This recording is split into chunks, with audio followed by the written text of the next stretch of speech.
Fala galera, eu sou Lelê, sejam bem-vindos ao canal Aleatório. Assisti Dinheiro Suspeito da Netflix, esse filme que estreou aí no dia 16 de janeiro, um filme que eu já adianto pra vocês, excelente, um filmaço da Netflix. Pra mim já tem tudo pra ser um dos grandes filmes de 2026, porque foi realmente algo que me surpreendeu muito positivamente. Eu vou dar mais detalhes, do que eu achei sobre o filme, mas não se preocupem, porque eu não pretendo entregar spoilers aqui para vocês nesse vídeo, Porém, tem um pequeno detalhe que no final do vídeo eu preciso dar um pouquinho de spoiler, mas vai ser pouquinha coisa mesmo, tá bom? Prometo. E vai ser só pro final também.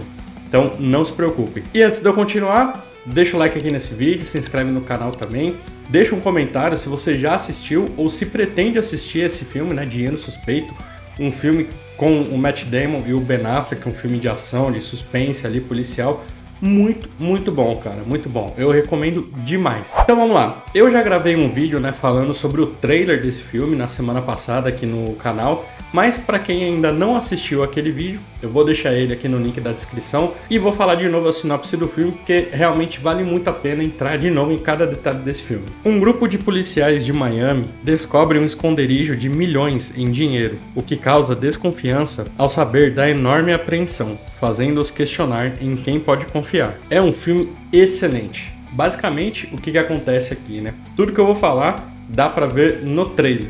Eles recebem uma denúncia, vão até o esconderijo, onde tinha sido feito a denúncia de que havia dinheiro ali, e eles fazem a apreensão achando que seria uma quantia mínima, quase que irrelevante, e acabam que descobrem que ali haviam mais de 20 milhões de dólares para serem apreendidos. E aí, com essa quantia alta, começam a aparecer várias e várias pessoas querendo pegar esse dinheiro para elas, Vários policiais corruptos ali querendo roubar esse dinheiro ao invés de entregar de fato para a justiça, que é o que deveria ter sido feito. E no meio disso tudo, a força-tarefa em si, a força-tarefa de Miami ali, liderada pelo Matt Damon e pelo Ben Affleck, eles começam a se questionar em quem eles podem confiar, quem que é o X9, quem que tá falando tudo que tá acontecendo ali, para quem tá de fora. Então fica esse jogo de em quem eu posso confiar, em quem eu não posso. Cara, é um filme brilhante. Na minha visão, é um filme brilhante. Filme muito bom. Porque desde o começo, ele mostra já o personagem do Matt Damon conversando ali com o chefe dele, Já na primeira frase, você já fica meio, tipo, é ele mesmo? Será que é ele?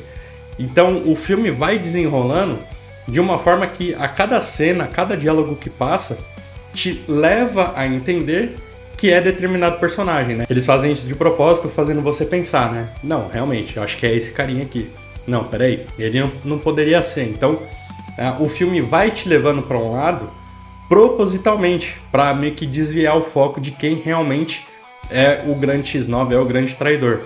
Mas é um filme excelente, cara. E para quem não se liga muito nos detalhes, no final do filme, quando você descobre quem é o traidor, você fica muito... Cara, tava muito na cara. Tava muito óbvio isso daqui. É legal, cara. É um filme muito interessante. Não tem tanta ação em si, Tanta trocação de tiro, não tem tanta luta. Mas, cara, é um filme muito bom, muito bom. Os diálogos são muito profundos. Os personagens, A força-tarefa tinha ali, se eu não me engano, 5 ou 6 pessoas. E o filme conseguiu desenvolver muito bem os personagens que precisavam de desenvolvimento, Em especial, obviamente, o personagem do Matt Damon e o personagem do Ben Affleck, que pra mim, os dois dão um show aqui. Os dois dão um show, principalmente o Matt Damon. Como eu gosto desse ator, cara, ele atua muito bem. E aqui ele deu show, ele brilhou. O Scott Adkins aqui também foi muito bem nesse filme, apesar de ter aparecido pouco. Mas foi muito bem, sempre quando ele apareceu, ele agregou, pra cena, agregou pra história. Então foi muito bem construído o personagem dele, a atuação dele também foi boa. Mas o Ben Affleck e o Matt Damon aqui, cara, tem que tirar o chapéu, porque os dois são realmente muito bons. Pra mim, são realmente outra prateleira de ator. Como foi legal de ver esses dois caras atuando juntos aí de novo. Foi muito interessante. O filme tem 2 horas de duração. É um filme que você falando assim, tem 2 horas, parece ser um pouco longo, mas, cara, você precisa prestar muita atenção na história do começo ao fim. E não é um filme que chega no meio do filme e te dá um sono, dá aquela barrigada. ali do segundo pro terceiro ato, sabe? Que alguns filmes costumam fazer. Esse filme aqui, na minha visão, não acontece isso, porque do começo até o final você já fica tenso ali, querendo saber o que de fato aconteceu, né? Querendo saber realmente quem é o traidor. Então é um filme que consegue te prender nessas 2 horas e o tempo passa assim, cara, que você fala, caramba, quando acaba o filme você fala, ô louco, já? É muito bom, cara, é muito bom. Excelente filme da Netflix. A Netflix sabe fazer filme. Cara, como a Netflix sabe fazer. Quando se propõe a fazer filme bom, eles conseguem, cara. Olha, por exemplo, o Resgate também, outro filme de ação. O Resgate, né, tanto o primeiro quanto o segundo, ali com o Chris Hemsworth, são 2 filmes muito bons, cara, muito bons. E esse agora do Dinheiro Suspeito também, que, por sinal, o nome em português desse filme ficou ridículo, porque o nome original é The Rip, mas, enfim, né, Dinheiro Suspeito, excelente filme, recomendo demais, estreou aí, como eu já disse, né, dia 16 de janeiro, vale muito a pena dar uma conferida. E antes de dar o spoiler que eu comentei com vocês, né, no começo do vídeo, eu preciso fazer uma reflexão aqui, justamente pensando nesse filme, Dinheiro Suspeito, um baita de um filme, com um baita de um elenco, cara, tem atores muito bons, cara. Atores classe A ali de Hollywood aqui nesse filme. Um filme maravilhoso, de verdade, pra mim, já tem tudo pra ser um dos grandes filmes de 2026. E isso que o ano mal começou, hein? Mas pra mim já tem tudo pra ser um dos grandes filmes de 2026. E a Netflix, ela soltou esse filme no streaming, obviamente. É claro. Só que, cara, a Netflix poderia muito bem ter lançado esse filme no cinema. Pega o exemplo da Apple TV, cara, no ano passado, que eles lançaram F1 no cinema. F1 arrecadou quase 600 milhões, se bobear até um pouquinho mais de 600 milhões. Pô, os caras devem ter investido, na F1 eles investiram muito mais, né?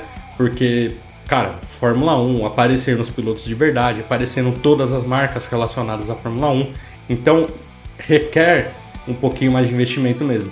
Mas eles conseguiram pegar tudo de volta, cara. O filme deu lucro, de longe, porque teve a arrecadação, mas também teve premiação de patrocinador e tudo mais. Então, eles conseguiram um lucro bom com a F1. E a Netflix poderia ter visto aquilo e ter acendido um sinal, falar, cara, a gente também consegue. Porque esse filme do Dinheiro Suspeito, pra mim, fácil, bateria meio bilhão. Fácil, fácil, fácil. Primeiro, pelo elenco. Segundo, pela história, que é muito boa a história. Terceiro, a parte técnica desse filme é realmente muito boa também. É um filme um pouco mais escuro, né? Porque eles passam a noite ali no esconderijo. Então não dá pra falar que a iluminação é muito boa, que a fotografia é excelente, porque não, é ok. Tá ok dentro do que se propõe, né? O filme, dentro da história que o filme se propôs a contar. Mas a atuação da galera tá muito boa, cara. Tá excelente. É um filme que, de verdade, poderia ir muito bem nos cinemas. Poderia fazer uma baita numa bilheteria pra Netflix. Lançando aí, né, o primeiro filme da Netflix nos cinemas. Já poderia começar muito bem. Só que não, eles resolveram lançar direto no próprio streaming. E pra eles, melhor, né? Não precisa ficar fechando contrato com cinema, com salas, com distribuição e tudo mais. Pra eles é muito mais cômodo. Só que na minha visão eles perdem muito dinheiro fazendo dessa forma, né? Fazendo desse jeito. E justamente por isso que a indústria de Hollywood está muito preocupada se a Netflix de fato comprar a Warner Bros. Porque eles já falaram, né, que se eles comprarem, todo filme que eles lançarem, seja de Harry Potter, seja do DCU, de qualquer franquia que eles têm, eles vão lançar no streaming. Praticamente em simultâneo. Se eu não me engano, era lançar em simultâneo, né, nos cinemas e no streaming, ou eles pretendiam deixar 2 a 3 semanas só no cinema e depois já lançar para o streaming. Isso é péssimo para o cinema, porque quem tem um streaming não vai ir no cinema gastar uma nota a mais, sendo que pode ver de casa. A gente conseguiu ver isso muito claramente com a própria Disney na época da pandemia. Tiveram alguns filmes, né, que eles lançaram em conjunto ali no cinema e no streaming, e o filme, olhando a bilheteria só do cinema, deu prejuízo. Por quê? Porque a galera não foi no cinema, já que já tinha o streaming. Tá certo que a época de pandemia também, né? Não era todo o cinema que estava aberto e não era todo mundo que estava saindo de casa. Mas acho que deu pra entender o ponto, né? Por que você vai se deslocar até um cinema, sendo que você pode ver o mesmo filme de lançamento na sua casa, no seu streaming que você já paga todo mês? Então a indústria tá muito preocupada porque isso realmente vai prejudicar e muito, cara. Não só os atores e os diretores, os grandes produtores que já são milionários, mas vai prejudicar os funcionários do cinema, os funcionários do shopping, os funcionários... aqui na minha região, né, é difícil ter um cinema de rua. Acho que não tem nenhum aqui perto de onde eu moro. É tudo dentro de shopping. Mas vai prejudicar também esses lugares, né? Também as pessoas que trabalham nesses lugares. Então, por isso a indústria de Hollywood está tão preocupada de a Netflix realmente comprar a Warner Bros. E eu também estou preocupado, não por esse lado, né? Eu entendo essa preocupação deles, mas a minha grande preocupação é outra. Porque de vez em quando eles acertam, mas como eles gostam de lacrar também, nossa... Então essa é a minha maior preocupação. Não que o DCU esteja uma maravilha, né? Porque James Gunn, aquele que eu não posso criticar, porque, cara, é impressionante como James Gunn é defendido pela Lacrolândia, viu? Mas enfim, isso é papo para outro vídeo. Voltando aqui pro filme, de novo, eu preciso enfatizar, é um excelente filme. Você que não tem Netflix, peça pro amiguinho. Não acho que vale a pena você assinar só para ver esse filme. Mas, pô, vai na casa do seu amigo, vê um filme juntos, come pipoca, toma um refri. Cara, vale muito a pena assistir esse filme. É muito bom, foi muito bem feito, tudo amarradinho. A história te faz acreditar que é um determinado personagem em certo momento do filme, te faz acreditar que é outro personagem em outro momento do filme. Eu gosto de tramas assim, né? Pra quem ficar meio perdido nas histórias, tem que prestar muita atenção. Porque o filme vai dando dicas de quem realmente é o grande traidor. Mas tem que prestar atenção, tem que prestar muita atenção nos detalhes. E chegou a hora de eu dar o spoiler pra vocês aqui. Vai ser um spoiler de verdade, vai ser um micro spoiler sobre isso tudo. Por quê? Porque esse filme ele é baseado em eventos reais. Não que essa apreensão de mais de 20 milhões de fato aconteceu, mas teve uma história real que o diretor Joey Carnahan se baseou. Ele contratou um consultor chamado Chris Cassiano, que é um policial de fato, né, de Miami ali, da Força Tarefa de Miami, que faz apreensão de dinheiro, apreensão de drogas e tudo mais. Ele se baseou, esse filme, né, o diretor se baseou numa história que aconteceu com o Chris Cassiano. Então, até por isso, ele contratou o Chris Cassiano como consultor para dar alguns detalhes, movimentação de policial, diálogo e tudo mais. E o personagem do Matt Damon, ele está enfrentando um luto recente pelo filho que acabou de falecer ali de câncer. E essa história e esse detalhe é muito importante, porque isso de fato aconteceu com o Chris Cassiano, que foi o consultor ali do filme, né? O policial real do rolê. E o Chris Cassiano, ele infelizmente perdeu o filho dele de câncer. E, inclusive, o filme no final faz essa homenagem para o filho do Chris Cassiano, né? O Jake Williams Cassiano. Por isso que no final você vai ver em homenagem a Jake Williams Cassiano. Jake Williams Cassiano é a criança, né, o filho do Chris Cassiano, que infelizmente veio a falecer aí de câncer. É algo triste, é algo que realmente é muito sério. E tem um momento no filme que eles pegam muito, cara, esse detalhe do personagem, né, do Matt Damon com o filho, que depois que eu virei pai, tudo quanto é filme que faz essa história um pouco mais emotiva de pai e filho, eu tenho vontade de chorar. Eu tô até gravando agora, lembrando.